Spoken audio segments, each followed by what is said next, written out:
Hello दोस्तों, मैं आपका स्टोरी बुक के चैनल पर स्वागत करता हूं। आज की कहानी हमारी मनुष्य को आखिर चिंता क्यों होती है इस पर रहने वाली है। तो कहानी शुरू करते हैं। एक सम्राट का एक नाई था, वह उसकी मालिश करता, हजामत बनाता।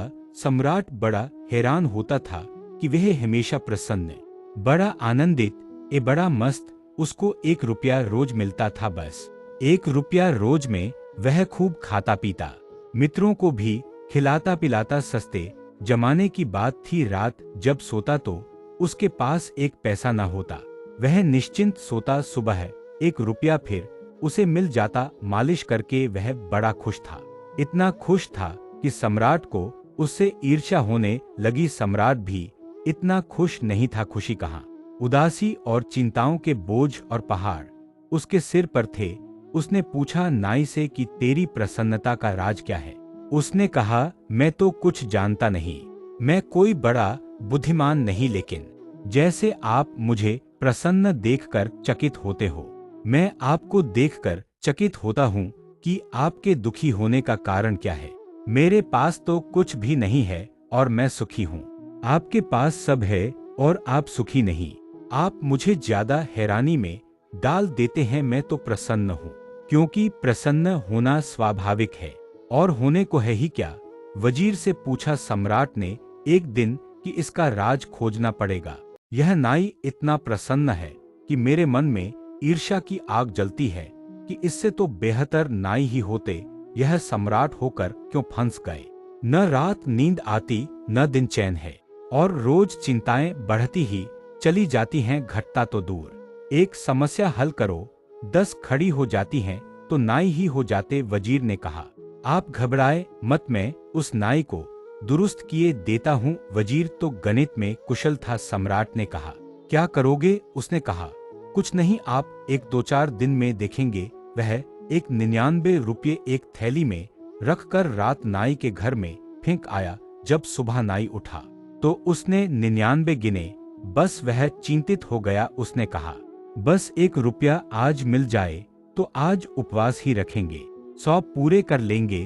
बस उपद्रव शुरू हो गया। कभी उसने इकट्ठा करने का सोचा न था, इकट्ठा करने की सुविधा भी न थी। 1 रुपया मिलता था, वह पर्याप्त था जरूरतों के लिए। कल की उसने कभी चिंता ही न की थी, कल उसके मन में कभी छाया ही न डालता था।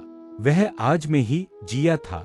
आज पहली दफा कल उठा, 99 पास में थे। 100 करने में देर ही क्या थी, सिर्फ एक दिन तकलीफ उठानी थी कि 100 हो जाएंगे। उसने दूसरे दिन उपवास कर दिया, लेकिन जब दूसरे दिन वह आया सम्राट के पैर दबाने तो वह मस्ती न थी, उदास था, चिंता में पड़ा था। कोई गणित चल रहा था। सम्राट ने पूछा, आज बड़े चिंतित मालूम होते हो, मामला क्या है। उसने कहा, नहीं हजूर, कुछ भी नहीं, कुछ नहीं, सब ठीक है। मगर आज बात में वह सुगंध न थी जो सदा होती थी। सब ठीक है, ऐसे कह रहा था जैसे सभी कहते हैं सब ठीक है। जब पहले कहता था तो सब ठीक था ही, आज औपचारिक कह रहा था। सम्राट ने कहा, नहीं, मैं न मानूंगा, तुम उदास दिखते हो, तुम्हारी आंख में रौनक नहीं, तुम रात सोए ठीक से। उसने कहा, अब आप पूछते हैं तो आपसे झूठ कैसे बोलूं। रात नहीं सो पाया, लेकिन सब ठीक हो जाएगा, एक दिन की बात है, आप घबराएं मत। लेकिन वह चिंता उसकी रोज बढ़ती गई। 100 पूरे हो गए तो वह सोचने लगा कि अब 100 तो हो ही गए, अब धीरे धीरे इकट्ठा कर लें तो कभी 200 हो जाएंगे। अब एक एक कदम उठने लगा। वह 15 दिन में बिल्कुल ही ढीला ढाला हो गया। उसकी सब खुशी चली गई। सम्राट ने कहा, अब तू बता ही दे, सच सच मामला क्या है। मेरे वजीर ने कुछ किया। तब वह चौंका। नाई बोला, क्या मतलब आपका वजीर। अच्छा, तो अब मैं समझा। अचानक मेरे घर में एक थैली पड़ी मिली मुझे, 99 रुपए बस। उसी दिन से मैं मुश्किल में पड़ गया हूँ। तब राजा को समझ आया कि इच्छा रखना चिंता का कारण है। जितनी ज्यादा हम इच्छा रखेंगे उतनी ही अधिक चिंता होगी। ये कहानी यहीं समाप्त होती है। मिलते दूसरी कहानी के साथ, तब तक के लिए धन्यवाद।